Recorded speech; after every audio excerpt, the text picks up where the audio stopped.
اور کچھ وہ تھے جنہوں نے خود کو فنا کیا اور بقا کو چنا، اور جب بقا کو چنا تو آج ابن سعد کو یاد کرنے والا کوئی نہیں، لیکن دنیا کا کوئی کونا نہیں جہاں کوئی حسین کو یاد کرنے والا نہ ملے۔ صلوات پڑھے محمد و آل محمد پر۔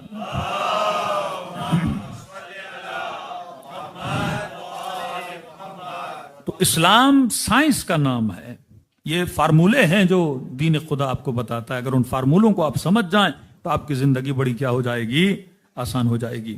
آیت اللہ نراقی کا جملہ یاد رکھیے، فرماتے ہیں کہ دنیا کی ہر لذت کی انتہا نجاست ہے، دنیا کے ہر لذت کی انتہا نجاست ہے۔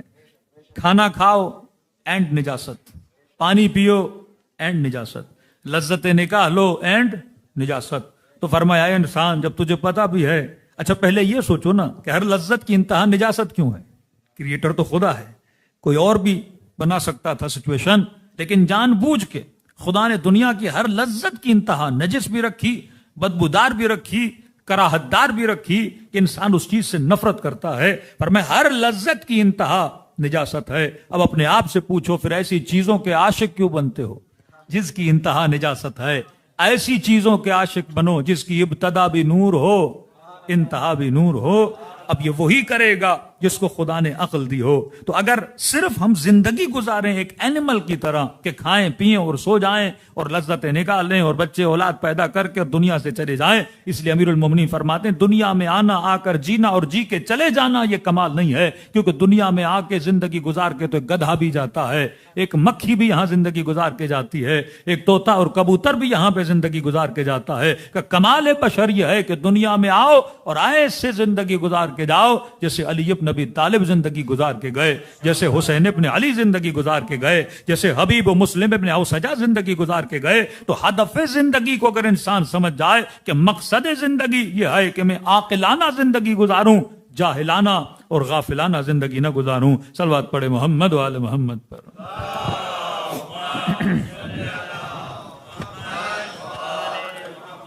اب صرف آج اشارہ کر رہا ہوں، کل و پرسوں کی مجلس میں تفصیل میں جاؤں گا۔ عاقلانہ زندگی کب گزاروں گا؟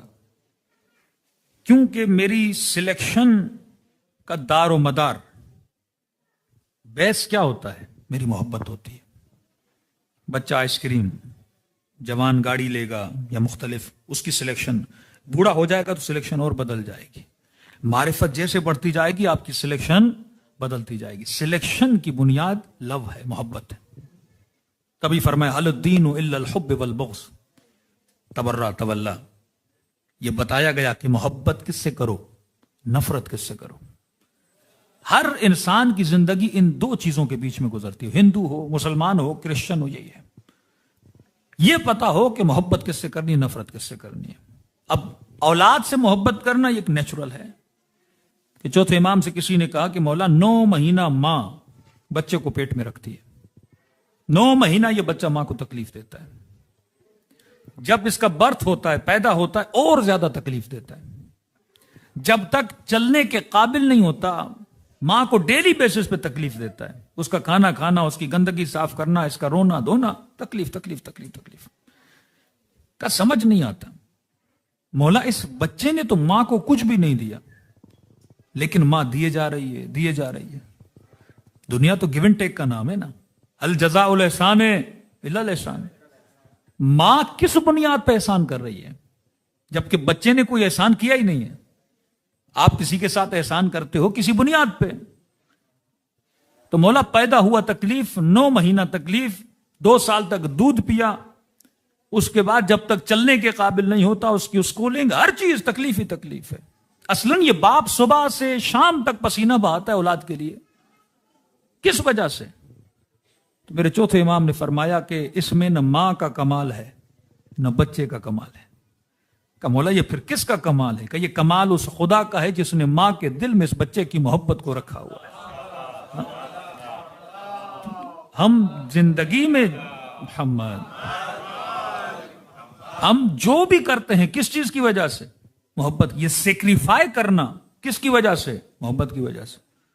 آپ 2-2 ہزار 2.5 ہزار ڈالر خرچ کر کے کربلا جائیں، کسی انگریز کو بولو وہ جائے گا؟ نہیں جائے گا۔ وہ کہے گا میں تو 2.5 ہزار خرچ کر کے کہیں ترکی ورکی ادھر ادھر گھومنے چلا جاؤں. یہی ہماری کمیونٹی کے لوگ بھی ہیں بعض. یورپ میں گئے کیونکہ مولانا 10 سال ہو گئے ہم کربلا نہیں گئے.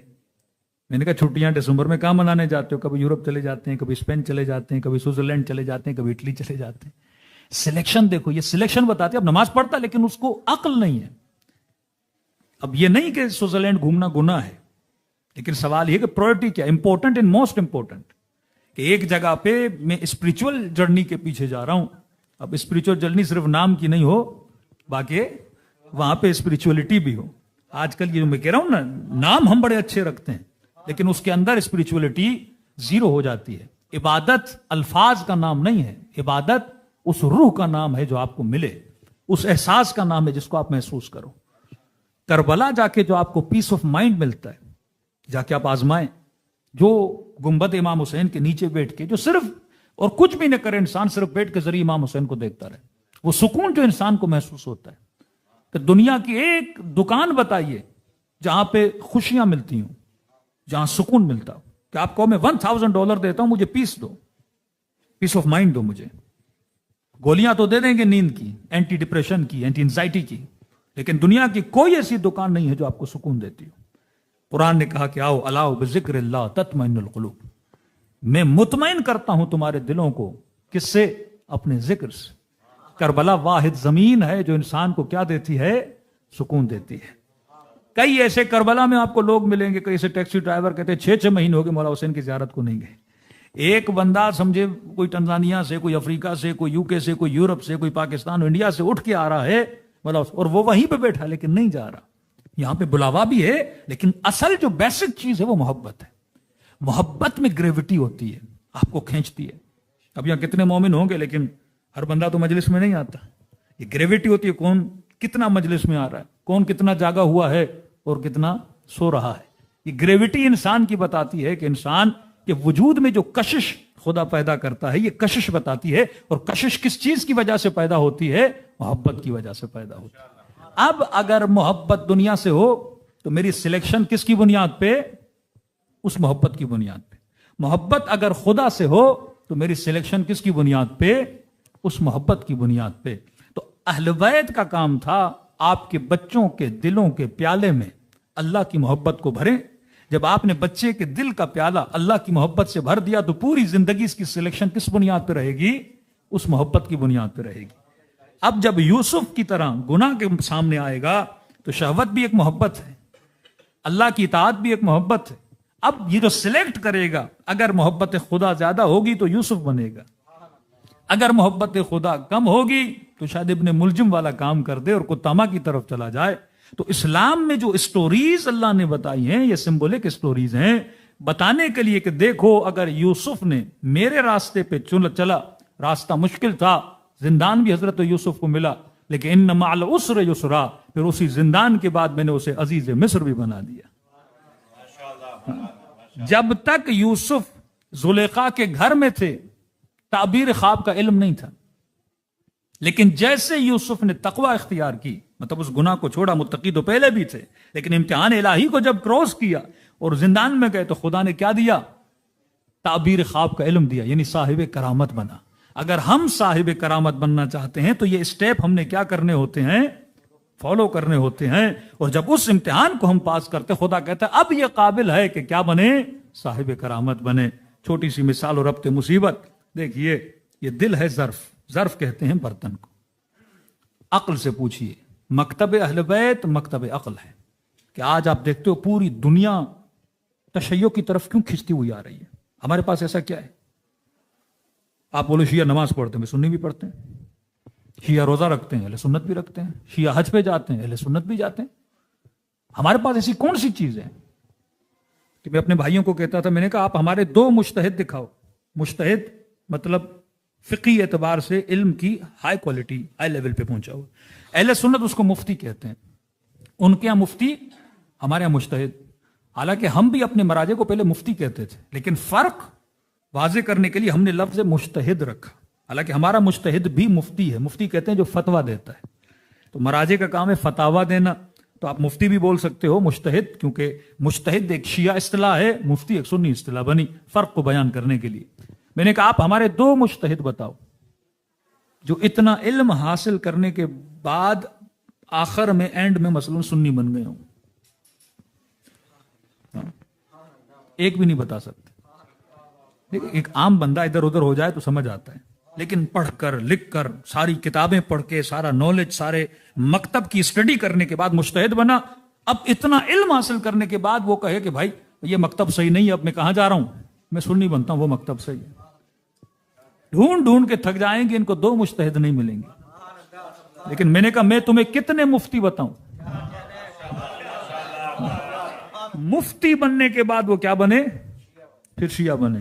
مشہور اسماعیل دیوبند، ابھی پاکستان میں کئی مفتی ہیں، کئی دنیا میں، ایک مفتی نہیں، مصر کے مفتی ہیں، کئی لوگ ہیں جو مفتی کے درجے پہ آنے کے بعد کیا بنتے ہیں؟ شیعہ بنتے ہیں۔ اسماعیل دیوبند، حالانکہ آخر تک ان کا نام تھا دیوبند، تو لوگوں نے کہا بھائی اب تو شیعہ بن گئے ہو، نیم چینج کرو، اب دیوبند نہیں، خود کو شیعہ کہلاؤ۔ کہ نہیں، نام نہیں بدلوں گا۔ کہ کیوں؟ تاکہ دنیا کو پتا چلے میں کیا تھا اور علی نے مجھے کیا بنایا۔ ہاں؟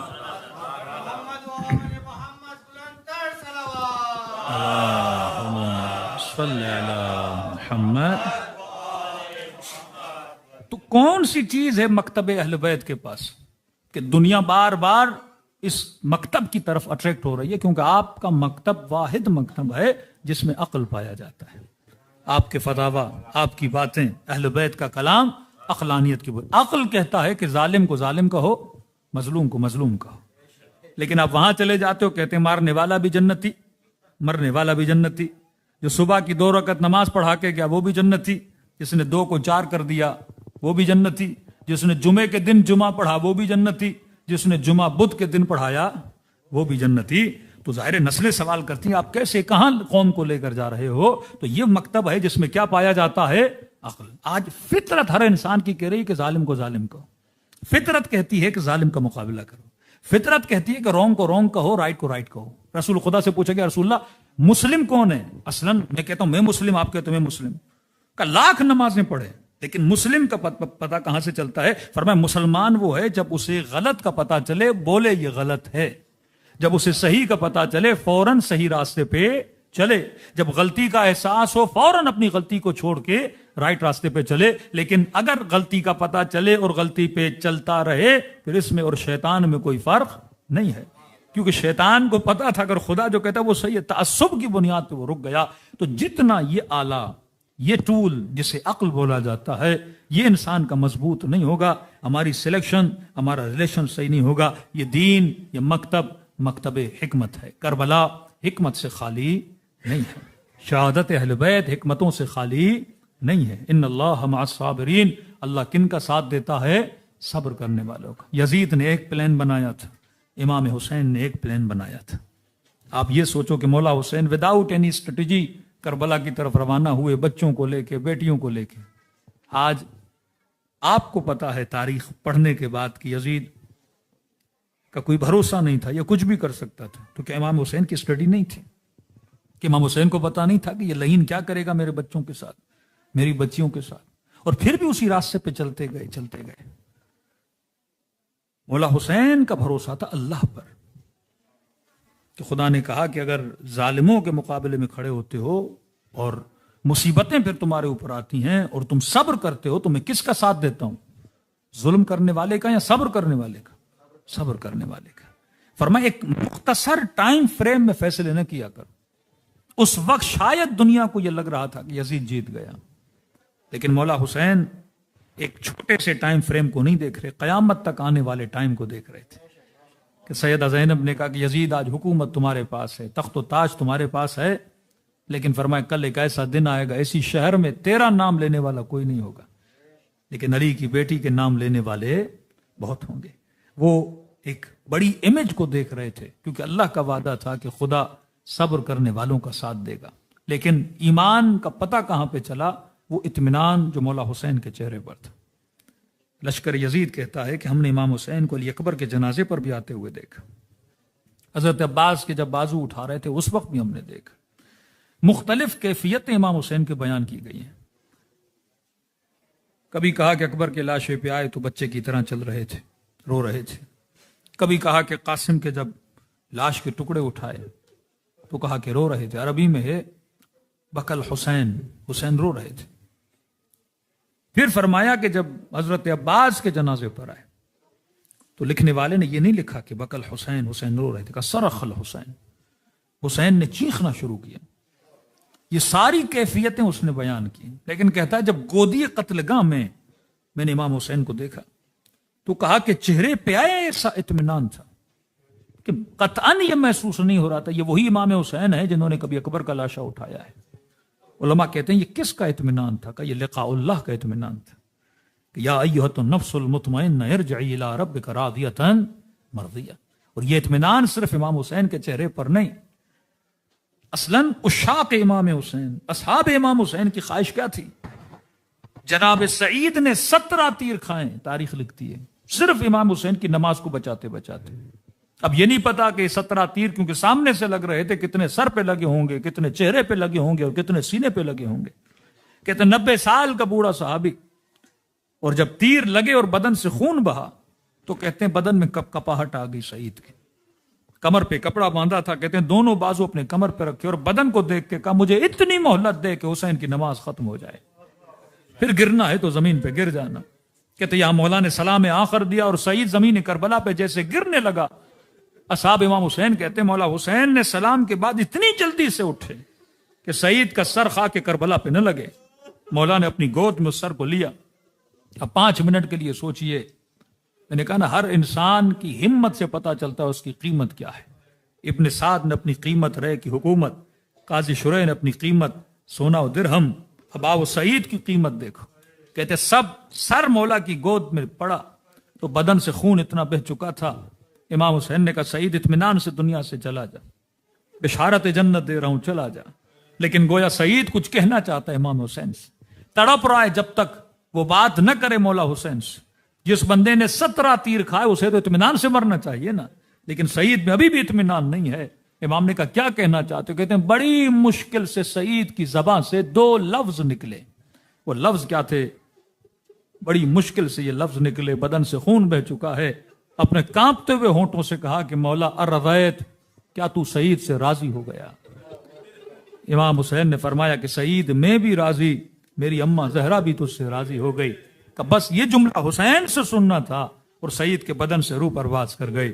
فرمایا یہ زندگی اطمینان زندگی، تب تک مطمئن نہ رہنا جب تک اپنی مولا کی زبان سے نہ سنو کہ اے مومن، اے میرے شیعہ، اے ہمارے چاہنے والے، ہم تم سے کیا ہو گئے؟ راضی ہو گئے. اور رضایت اہل بیت رضایت خدا میں ہے کہ اے نفس مطمئن، تیرا رب تجھ سے راضی ہوا، تو اپنے رب سے راضی ہو جا. فرمایا عشق کی منزلیں محدود نہیں ہوتی، عشق لامحدود ہوتا ہے، اور عشق انسان سے قربانی مانگتا ہے. مولا کا ایک بوڑھا زائر تھا، عاشق حسین تھا.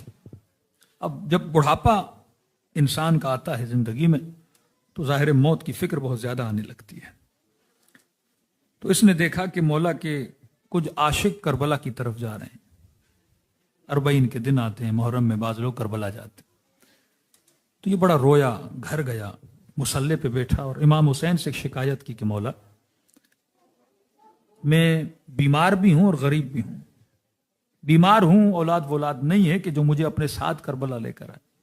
غریب ہوں، اتنے پیسے نہیں کہ مولا آپ کی کربلا آ سکوں. تو رو کر کہا کہ مولا لگتا ہے صرف امیروں کے امام ہو، صحت مندوں کے امام ہو، بیماروں کو کربلا کیوں نہیں بلاتے؟ کہ رات کو سو گیا خواب کے عالم امام حسین کی زیارت ہوئی. امام نے فرمایا مومن، آج کے بعد نہ کہنا کہ حسین صرف امیروں کا امام ہے. فرمایا وہ ابھی کربلا گئے ہیں، میں خواب میں اپنے چہرے کی زیارت تجھے کرانے آیا. وہ میری زری کو دیکھیں گے، تو حسین کے چہرے کو دیکھ رہے. فرمایا زندگی میں ایک بار بھی اگر کربلا آ سکتے ہو آنا ضرور، کیونکہ مرنے کے بعد جب اس کا ثواب دیکھو گے تو بڑا پچھتاؤ گے. ایران کے بہت بڑے عالم جب بیٹے کے خواب میں آئے کہ بابا سے دنیا میں ایک بار پلٹایا جائے کون سا کام کریں گے؟ کہ بیٹا میں امام رضا کی زیارت کو جاؤں گا. کہ بابا کیوں؟ فرمایا ہر زیارت کے بدلے میں 3 مرتبہ امام رضا مجھ سے ملنے کے لیے آئے. فرمایا تجھے نہیں پتا برزخ کے سفر میں یہ ملاقات اہل بیت ہماری کتنی مدد کرتی ہے. فرمایا ایک بار بھی زندگی میں آ سکتے ہو کربلا ضرور آنا. لیکن کہ مولا اگر نہ آ سکوں تو کیا نام اعمال میں زیارت نہیں لکھوا سکتا؟ کہ نہیں، آ سکتے ہو تو آنا، لیکن اگر نہیں آ سکتے، طلب ہے، تڑپ ہے، تو فرمایا بس خلوص سے دل سے مجھ حسین کو ایک سلام کیا کرو. کہا کہ سلام کے بدلے میں خدا تجھے ثواب زیارت حسین عطا کرے گا. کہ مولا ایک سلام سے ثواب مل جاتا ہے. فرمایا جب سلام کرو اگر نہ چاہتے ہوئے آنکھوں سے آنسو آ گئے یہ مت سمجھنا یہ تیرے آنسو ہیں، حسین نے تجھے تیرے سلام کا جواب بھیجا ہے. آج شب جمعہ یہ رات مخصوص ہے زیارت امام حسین کے لیے. دلوں کو کربلا لے کر جائیں اور ایسے سلام کریں جیسے سیدہ زینب نے اپنے بھائی کو سلام کیا، جیسے سکینہ نے اپنے بابا کو سلام کیا. میرے چوتھے امام فرماتے ہیں کثرت سے میرے بابا کو سلام کرو. پوچھا مولا اتنی تاکید کیوں ہے؟ فرمایا کیونکہ عاشورہ کے دن میرا بابا ترس گیا تھا، کوئی میرے بابا کو سلام کرے. کہ مولا کیا سلام نہیں کرنی؟ کہتے تھے یہ باغی ایسے سلام نہ کرو. کہ جب تم میں سے کوئی سلام کرتا میرے بابا کے کلیجے کو ٹھنڈک ملتی ہے. جن کو سلام آتا ہے میرے ساتھ پڑھیں، جنہیں نہیں آتا نام حسین تو سب کو آتا ہے. خلوص دل سے اپنے مولا کو سلام. السلام علی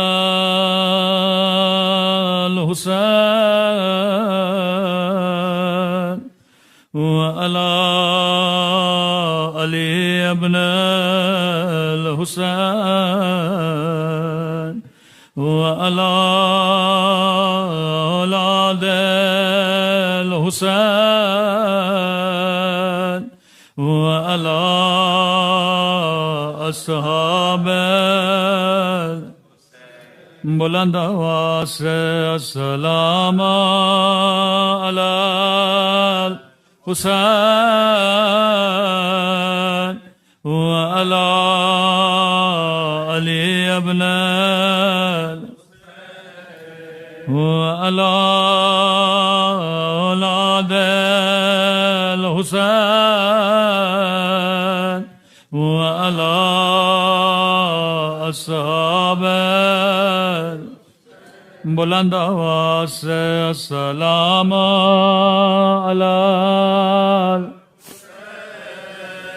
وعلی علی ابن الحسین وعلی اولاد وعلی اصحاب. میرا سلام ہو زینب کی لٹی ہوئی چادر پہ، میرا سلام ہو بچپن میں جھکی ہوئی کمر پہ،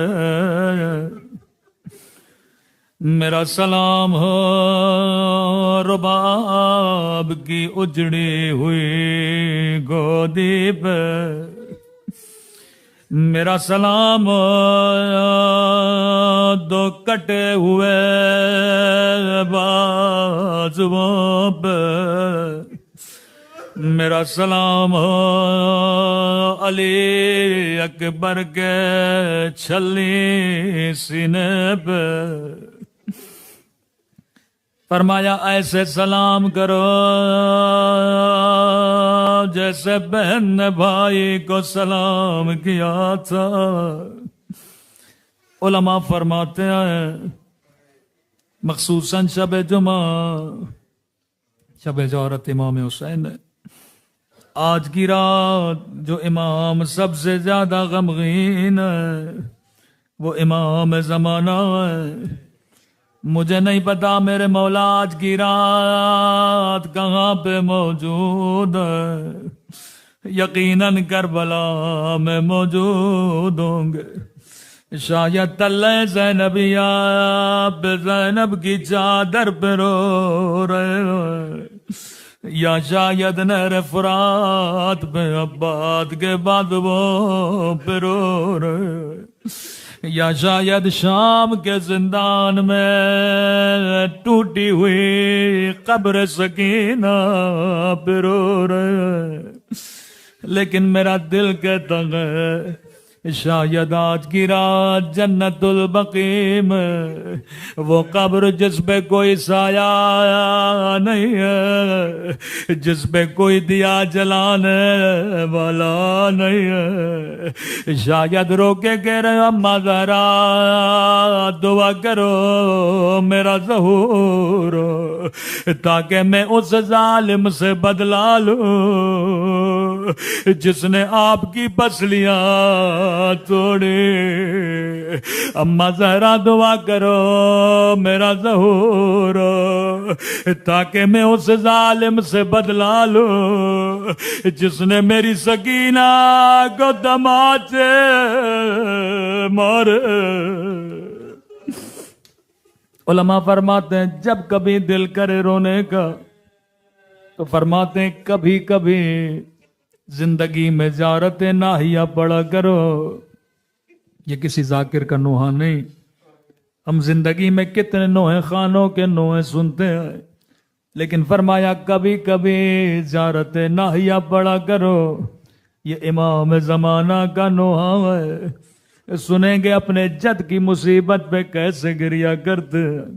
اب جو سلام پڑھوں گا یہ میرا سلام نہیں، فرزند زہرا کا سلام ہے۔ فرمایا میرا سلام ان ننھے سے رخساروں پہ، میرے مولا نے نام نہیں لیا، قدیمی مومن اشارہ سمجھنا۔ فرمایا میرا سلام ان ننھے سے رخساروں پہ، او جن کا رنگ بدلتا رہا، یہ نہیں کا رنگ بدل گیا بلکہ بدلتا رہا۔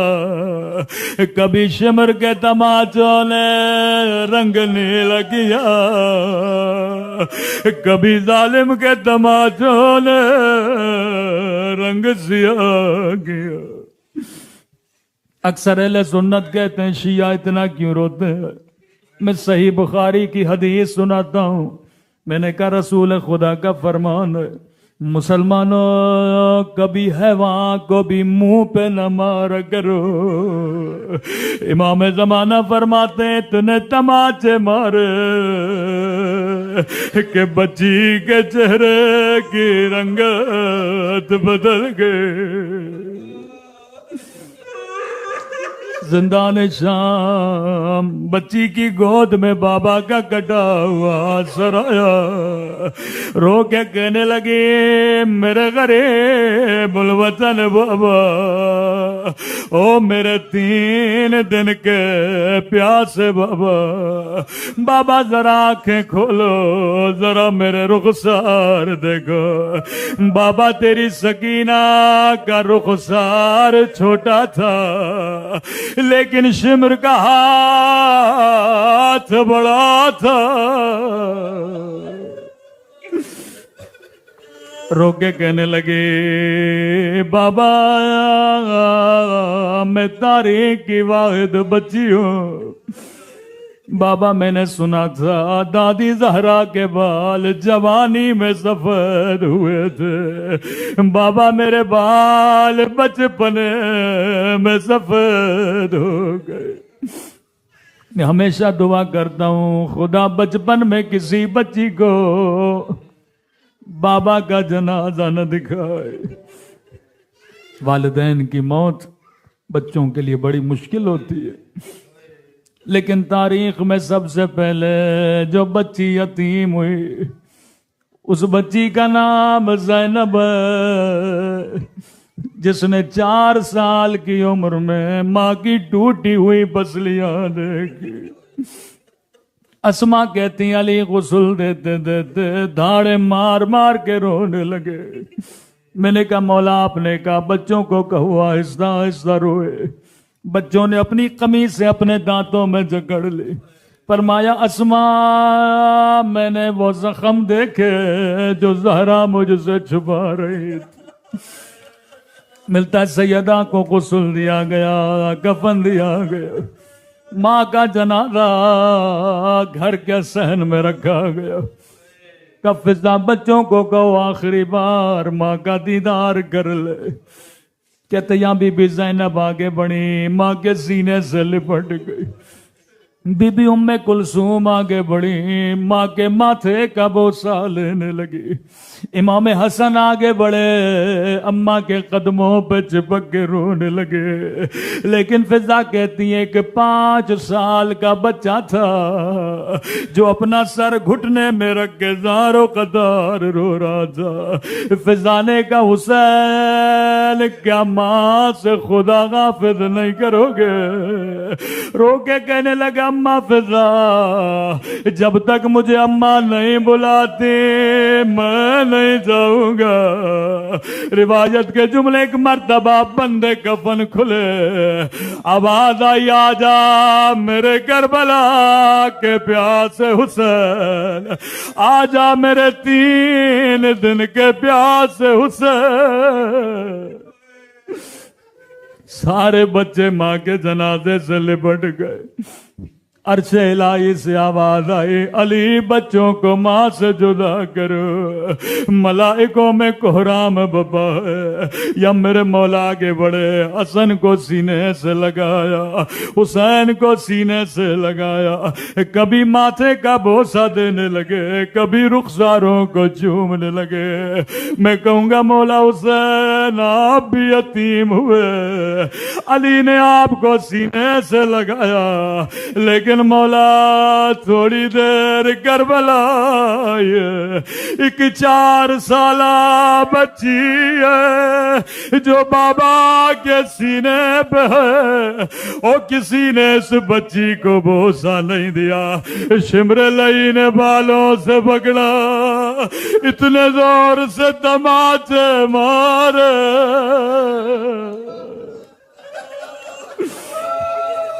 اتنے دور سے تماچے مارے۔ الا لعنت اللہ علی القوم الظالمین۔ پروردگارہ تجھے سکینہ کی یتیمی کا واسطہ، تجھے سیدہ کے شکستہ پہلو کا واسطہ، ہمارے مولا اور آقا امام زمانہ کا ظہور فرما۔ پروردگارہ سیدہ زینب کی لٹی ہوئی چادر کا واسطہ، بالخص جن مرحومہ کے لیے مجلس رکھی گئی ان کے سفر برزخ کو آسان فرما، ان کو شفاعت امام حسین نصیب فرما۔ پروردگارہ ہم سب کو بھی عاقبت بخیری نصیب فرما۔ جتنے ہمارے شہداء ہیں انہیں شہداء کربلا کے ساتھ محشور فرما۔ دشمنان اسلام، دشمنان تشیع، خدا ان سب کو نیست و نابود فرما۔